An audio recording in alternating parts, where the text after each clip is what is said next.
this audience because they'll be upset. Once I bring you out, I want you to celebrate this every single year. Yeah. Forever. So eventually, people will be celebrating this who weren't here when it happened. But you're going to give them the same genes that they were here.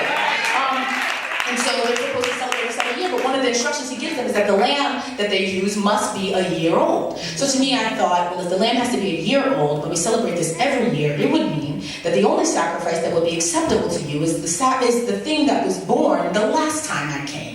So when you go to this new level, when God brings you out of something, like how he brought them out of Egypt, because yes, he brought them out of slavery, but Egypt didn't only oppress them when they first came. Egypt was there to protect them, to feed them, to take care of them, to let them take it easy, to relax there. And there are places where we're taking it easy, where we're relaxing, and then God pulls us out of that. And whatever is birthed then is the only thing you can bring to him next time. He says, let's go.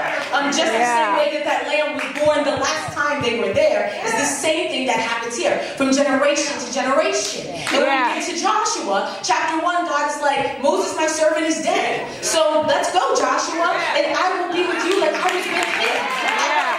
From this generation to that generation. A smooth transition. But unfortunately, it tells me in Psalm 78 that they forgot. They forgot to keep passing it on. Verse 4 says, we will not hide these truths from our children. We will tell the next generation about the glorious deeds of the Lord, about his power and his mighty wonders. For he issued laws to Jacob, he gave instructions to Israel. He commanded our ancestors to teach them to their children, so the next generation might know them, even the children not yet born, and they in turn will teach their own children. So each generation should set its hope anew on God, not forgetting his glorious miracles and obeying his commands. But in verse 11 it says they forgot what he had done. Verse 32 says despite his wonders they refused to trust him. Verse 42 says they did not remember his power. Verse 43 says they did not remember his miraculous signs. And those changes in their genes made it impossible for them to continue to grow indeterminately. We want that indeterminate, that constant growth. And then you might say, well, how can you grow? You know, if we really have organisms on Earth that grow indeterminately, then why don't we have like 6,000 foot like hippos or something like that? But the reason that they don't get that big is because they grow consistently. They grow slowly, and like every year they just keep going. They have something called negligible senescence, which means they don't age. They don't get weak, so their bones don't get weaker as they get older, their eyesight doesn't fade, their cochlear hairs don't lay down, their hair doesn't fall out. Like, they continue just as strong as they were. There are 450-year-old tortoises out there. They can swim just as fast, they can hunt just as well, they can avoid prey just as good. And we think of tortoises as being slow, being big, not something we really ever want to be. But what's desirable about them is their consistency. That is what we want. The Bible says that the race is not given to the swift or the strong, that endures to the end. So run with perseverance. I want to run and not grow weary. Not run a mile. Run for the rest of your life and not tired. And never faint. Just keep on walking and keep on going. Just like this tortoise does. And they compared it for like a tree that gets a new ring every year. A tree planted by rivers of water, his leaf also does not wither, and he bears fruit. 92 and 12. But the godly will flourish like palm trees and grow strong like the cedars of Lebanon. For they are transplanted to the Lord's own house. They flourish in the courts of our God. Even in old age, they will still produce fruit. They will remain vital and green. And this is not the old that I referred to in my subject, because that old is the idea, the bala. It refers to wear and tear. It refers to like a breakdown. We can't afford a spiritual breakdown. We don't get worn and torn spiritually. Not if we're planted by these rivers of water that ensure nourishment will come to us. Okay, so then that makes us these indeterminate growers, because the opposite of indeterminate would be a determinate grower, meaning that you stop growing. But you only stop growing in one particular way. Your skeleton stops growing. Right. Kind of like how humans are.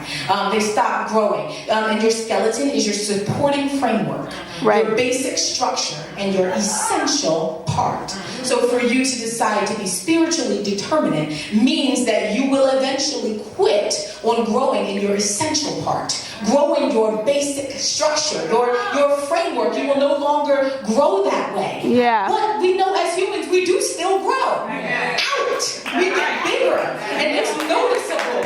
And the world is looking at us like, oh, what do you guys have? And we're big and we're slow and we're covered in things that we've added into our lives without growing deeper. We know that additives slow growth down. Growth, a synonym for growth, literally is advancement. So if you are a Christian, you are the church. If you refuse to grow, you refuse to advance. So you refusing to grow would be refusing to advance the kingdom of God.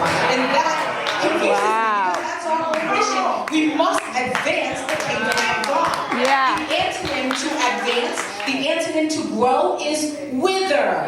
They will be like a tree. Planted by rivers of water, whose leaf does not wither. I've heard T.D. Jakes talk about the eaglet and how he's inside that shell and then he has to break himself out of that shell because God said that he has dealt with Israel like an eaglet's nest. If the mom were to break into the shell, the baby would just die. The eaglet has to do it himself. He can't be happy just being warm, just being alive, just being in there. He has to keep tapping and break into that new realm. Because at the end of the day, he was never made to be caged. And in the same way, we are not made to be caged. I have read this Bible, and I don't really understand anywhere in there why we should not be just as powerful as they were in here. Or more powerful than that. Like, not like, oh, a little bit. I mean, totally, we should be that powerful. We should keep growing. We were not made to be held back. I refuse to believe that I've experienced all there is of God, not the God that created this whole earth. Psalm says that he named and made every single star. Well, we know that there are 46 trillion stars, plus more, and each star is a sun to another planet. Webster has about 500,000 words in the dictionary. So if God knows all those stars, he made them and named them, just filling them with the names of the stars, we could fill 80 quadrillion books of that size. Not to mention all the other words that he knows. I mean, he's enormous. Like, we can't really fathom it. It kind of like gets your head like, I don't understand. You're just so great. You're just so big. You're just so awesome. So infinite. Stops, blocks, tracks. You can't be gassed up. You can't be scrutinized. I can't pick at you and really look at you because you're just so big. I want you.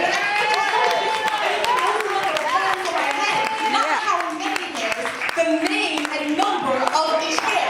If I pull my hair out now, that was hair 368. Its name. And I want to know him. I want to grow and be what he's asking me to be. He's called me to be. When I talk about that dictionary and about how they fill these dictionaries, Webster makes a new dictionary all the time. I'm sure it's not him, but the people who make Webster's dictionary make them all the time.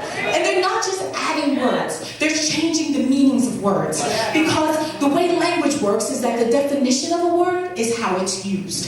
So for instance, literally now can be used figuratively. So I can say, I literally died in the gym this morning, and that's acceptable because that's the new meaning of the word. But just because you're changing doesn't mean you're growing. Just because you change the definition of what it means to be saved doesn't mean that you're growing in salvation. Just because you change the definition of being Holy Ghost filled doesn't mean that you are growing.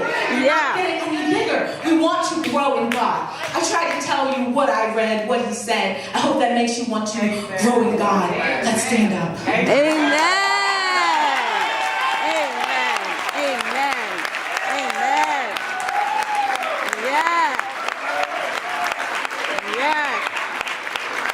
Wonderful. Amen. Amen. Thank you, Lord.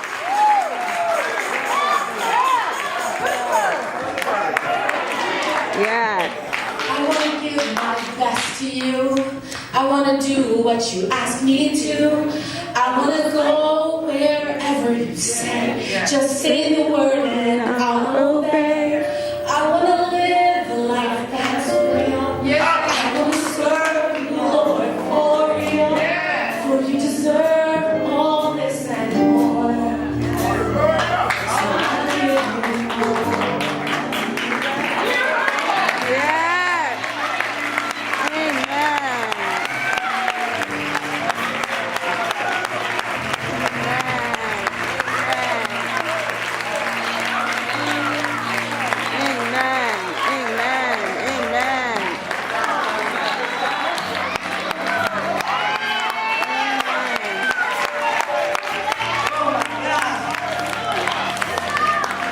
preach.